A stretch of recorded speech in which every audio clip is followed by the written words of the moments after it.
Laikas knygai. Eterėje kaip ir tradiciškai tokiu metu jūsų dėmesio laida Laikas knygai, nuo šiandieną pakalbėsime apie leidyklos Vaga išleistą knygą, kurią parašė Raimundas Milašiūnas ir Vilius Normanas.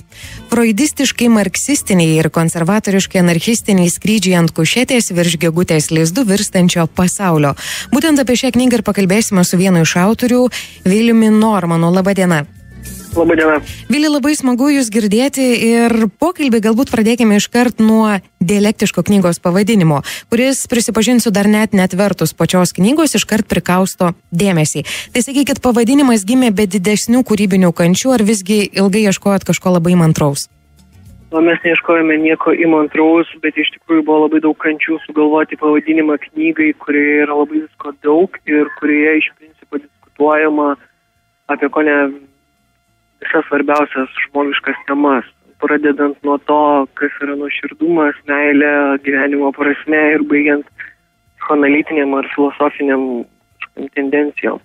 Tai iš principo sugalvoti pavadinimą buvo vos nesunkiau negu parašyti knygą, nes reikėjo kažkaip trumpai apibendrinti tai, kas yra labai platu ir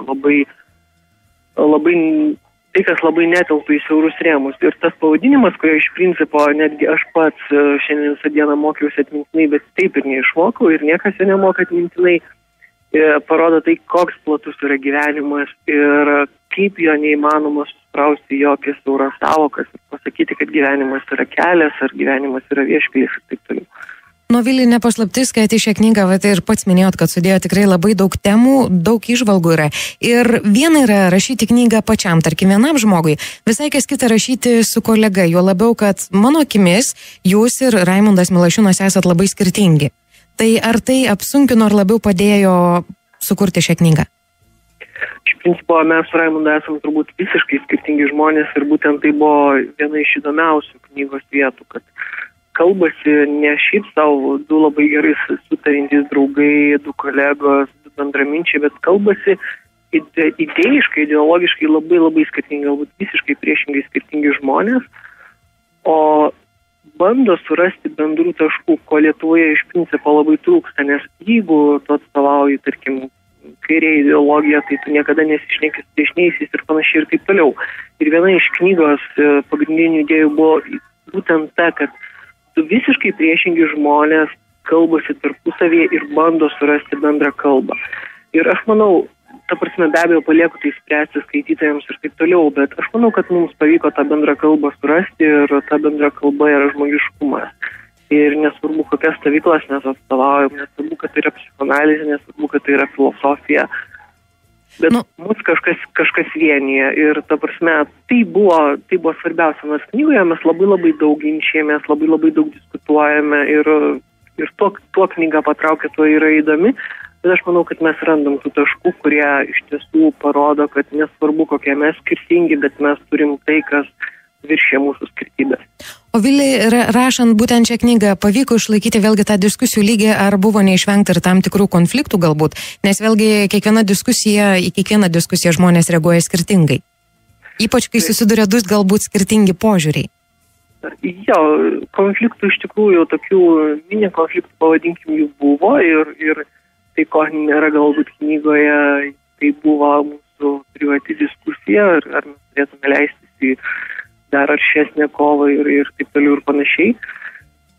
Bet iš principo visi tie konfliktai buvo idėjų lygmenį, mes tikrai su Raimundu sutarėm puikiai ir su visais žmonėm galima surasti bendrą kalbą, jeigu jie nori tą kalbą surasti.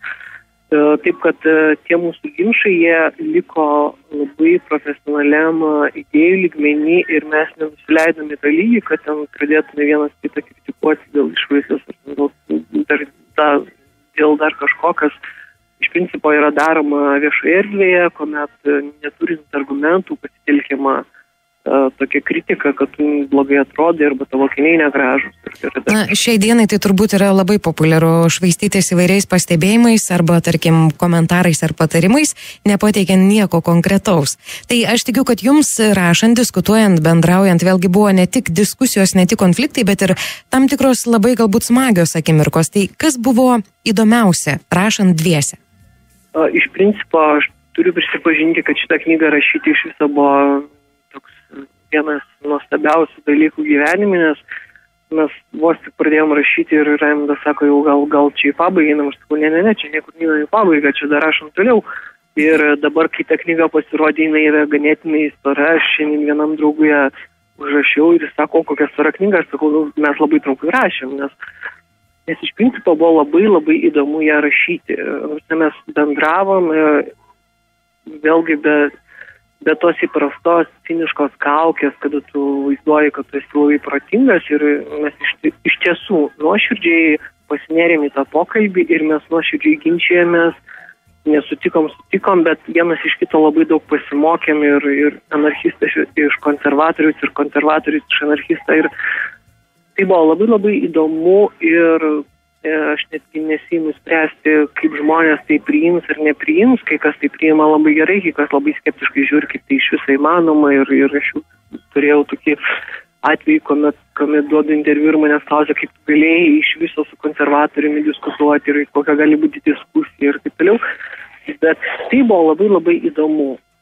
Ta prasme, pasinerti į tai, kas visuomenėje yra kaip nepriimtina, kas yra smerktina, netgi nediskutuotina ir taip toliau. Ir kadangi aš visada stengiuosi padaryti kažkokią provokaciją, literatūrinę, filosofinę, kažkokią, tai iš tiesų aš manau, kad tai pavyko ir malonumas, kurį mes patyrėme su Raimundu, buvo iš tikrųjų didelis, nes netgi buvo tokių vietų, kai mes, tarkim, vienas kitą stabdėm, sakėm, kad nereikia pailsėti, nerašykim čia savaitgaliais ir taip toliau ir panašiai, mes čia per daug įsižaidėm ir taip toliau, bet mes vis tiek rašėm, nes mums buvo labai įdomu ir jeigu skaitytojai bus bent 100 įdomu taip, kaip mums buvo rašant, tai didelis malonumas ir Vilija, nepaslaptis, kad visi dalykai, kurie yra susiję su gyvenimu ir ypatingai jeigu tie dalykai yra, sakome, atvirai, be kažkokių užslėptų minčių ar be tam tikrų kaukių, tai yra taip pat atvirai ir priimami ir su dideliu susidomėjimu. Gal galit šiek tiek labiau detalizuoti galbūt šios knygos siužetą, nes tas pasakymas apie gyvenimą yra labai abstraktus. Taip, aš galiu visiškai atvirai pasakyti, kad yra tokia grupė Facebook, kur maskulinizmas, kurioje, tarkim, labai atvirai diskutuojama apie intimiausius dalykus. Ir ten visiškai atvirai žmonės reiškiasi ir reiškia savo fantazijas. Bet kuomet prasideda diskusija apie vertybinius dalykus, kaip, tarkim, šeima, vertybės, požiūris į gyvenimą, tuomet dingsta visa drąsa žmonių ir taip toliau.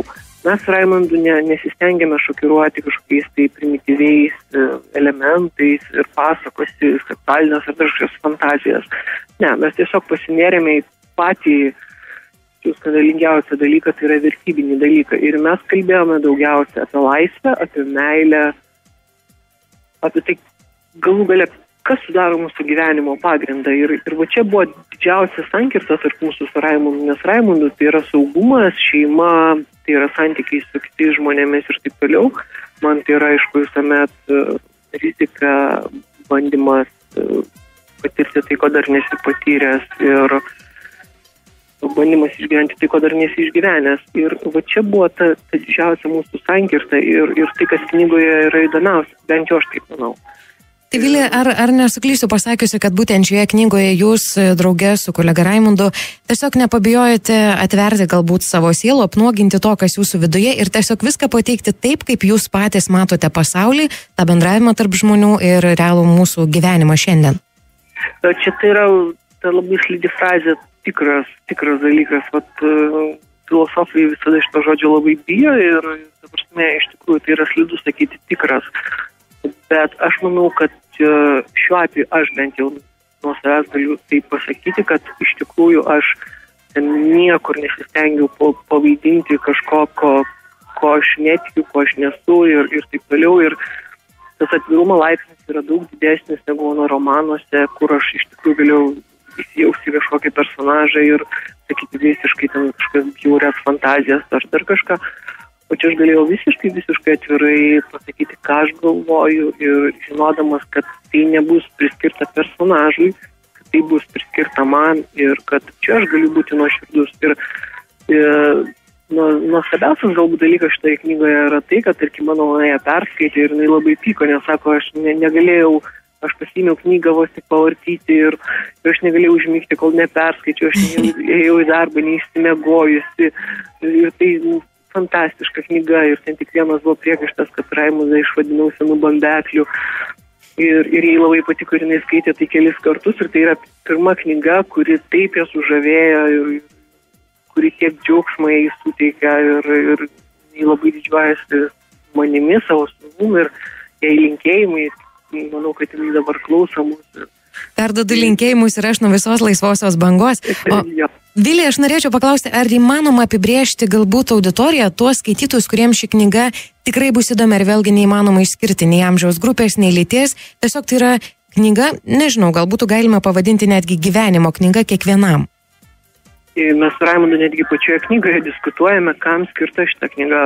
O būtent, ką stengiuosi padaryti, tai kad nebūtų jokių išorinių dalykų, kad viskas būtų diskutuojama pačioje knygoje. Ir stengiamės bet kuriuo atveju išvengti to labai sudėtingo akademinio žargono, išvengti tų visų dalykų, kurie kažkam būtų neprieinami. Ir aš manau, kad kiekvienas mąstantis žmogus, tai yra iš tikrųjų paprastai parašyta knyga. Čia nėra tikrai Hegelis, Marksas ar Lakanas. Tai yra paprastai parašyta knyga ir jeigu žmogus mąsto, ką aš visada pabrėžiu, kalba yra nuoroda į kažką, į kiekvienam reikš kažką kitą, bet iš tiesų čia nėra grupė žmonių, kurie tik tai turėtų suprasti, kad čia tik tai yra protinga ar tik tai neprotinga. Nėra nieko nei protinga, nei neprotinga. Tiesiog tu supranti tai arba nesupranti. Tai aš sakyčiau, bet tuo pačiu aš noriu pabrėžti, kad tikrai tai nėra knyga visiems, tai yra tiems, kas ieško kažko naujo. Jeigu žmogus turi tvirtą savo ideologiją, jeigu jis yra kažkieno fanatikas, jam šitą knygą tikrai nepatiks. Tai yra labai atviras, dviejų skirtingų žmonių pokalbis. Tai galėčiau tiesiog pacituoti Nyčę laisviems protams. Ačiū labai, Vili, jums už tokią puikią knygą. Ir ačiū už geras idėjas, ačiū už tai, kad nebijote būti atviras ir nebijote tuo atvirumu dalintis ir su kitais. Tai aš labai tiesiog dėkoju jums ir tikiuosi, kad tos idėjos, kurios buvo knygoje, jos pasieks žmonės. Ir ką aš labiausiai akcentuoju knygoje, tai yra sena, ne tiek sena, galbūt tiesiog 100 metų, Karlo Raimundo Poperio mintis, kad mes turėtume nesiekti geresnio pasaulio, o stengtis mažinti kitų žmonių kančias. Tai jeigu šita knyga kažkam bent jau truputėlį sumažins kančias ir šitas mūsų pokalbis kažkam sumažins kančias, aš manau, kad tikslas bus pasiektas ir mes visi gyvensime geriau. Vilija, aš to net nebejoju. Ačiū dar kartelį jums, geros, gražios dienos. Iki. Jums taip pat iki. Aš noriu visiems priminti, kad šiandieną laidoje Laikas knygai kalbėjome su vienu iš knygos freudistiškai marksistiniai ir konservatoriškai anarchistiniai Skrydžiai ant kušetės virš gegutės lizdų virstančio pasaulio autoriumi Viliu Normanu. Laikas knygai. Laidą pristato knygynų tinklas Vaga.